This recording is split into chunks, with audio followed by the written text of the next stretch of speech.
Concernant le port du voile en islam, on nage à pleine confusion volontairement entretenue et vous vous en êtes certainement rendu compte. L'obligation du port de ce bout d'étoffe dans l'espace public est niée par quantité de musulmans et ils le font avec un aplomb qui force presque l'admiration. Ces croyants te donnent l'impression de te prendre pour un jambon et ils te disent, la main sur le cœur, que non, non, non, non, non. Ce code vestimentaire n'est pas une obligation, que c'est un libre choix individuel. Ou encore ils disent ah oui, mais non, non, mais oui, non, tout ça, ça dépend du vent.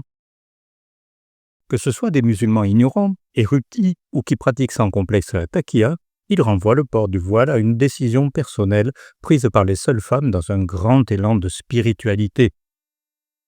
Grands défenseurs de la liberté individuelle, ils en viendraient presque à passer pour des féministes que les plus extrémistes d'entre elles. Tous ces musulmans font comme si l'islam était apparu hier matin, tout frais sorti de l'œuf, sans passé ni géographie. Une sorte d'islam 2.0 qui serait encore à construire.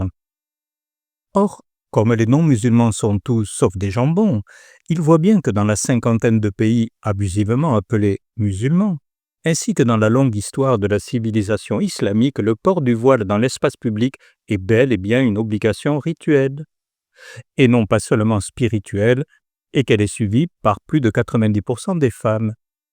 De surcroît, ces non-musulmans savent lire, et ils constatent que ce qui est écrit dans les textes fondateurs est limpide à ce sujet. Que cela plaise ou non aux musulmans droits de l'homiste, pour reprendre une belle expression de Majid Oukacha, les faits sont têtus et la barque bien chargée. Pour couper court au baratin de ces musulmans qui se la jouent aveugles et sans mémoire, je vais revenir à un hadith rapporté par Aïcha et compilé dans le recueil de Muslim sous le numéro 4794. Il pèse lourd dans la balance.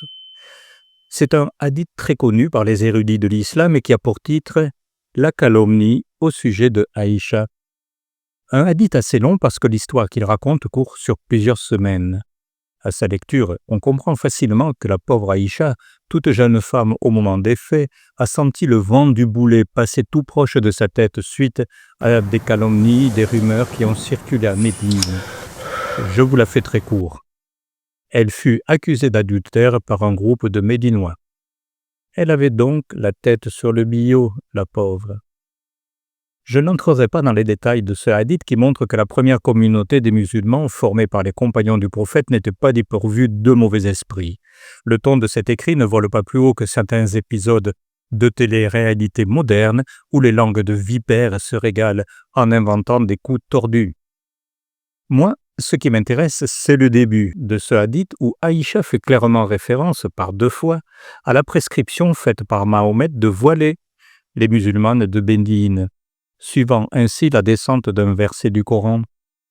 Je rappelle qu'à ce moment-là, Mahomet était un chef de guerre, un homme politique qui organisait sa communauté et ordonnait les lois, puisque l'islam est autant politique et juridique que spirituel. Allez, il est temps pour moi de vous laisser découvrir le début de ce hadith. Vous mettez sur pause et je vous laisse le lire. Bien, c'est fait, c'est lu. Tout d'abord, je voudrais pointer le fait que Aïcha était une toute jeune femme. La version du hadith que je vous affiche parle de 12 ans. Une autre version parle de 14 ans et une autre encore se contente de dire qu'Aïcha était une toute jeune femme. En termes actuels, on parlerait d'une adolescente. Une jeune fille qui serait quelque part entre la 5e et la 3e. Je vous laisse réfléchir là-dessus. Cette jeune femme a passé une nuit seule en plein désert. Là encore, je vous laisse réfléchir. En outre, cela semble bien confirmer le fait qu'Aïcha a été mariée à Mahomet à 9 ans, comme dit dans d'autres hadiths. Par 2 fois, donc, et en toute innocence, Aïcha rappelle que le port du voile avait été édicté par Mahomet et qu'un verset sur l'obligation de son port était descendu dans le Coran. Quand je dis en toute innocence, ce n'est pas exact, car son intention était certainement d'expliquer pour plus tard le fait qu'elle n'avait pas cherché à séduire le beau Safwan. Elle cherchait à se dédouaner des calomnies portées contre elle.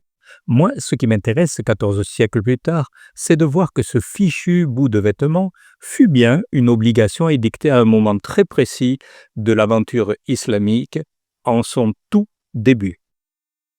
Car ce qu'on apprend, c'est que chez les premiers croyants médinois, le port du voile pour les femmes n'a pas toujours été là. Je vais me faire un petit plaisir en vous relisant mes 2 encadrés, histoire d'enfoncer le clou.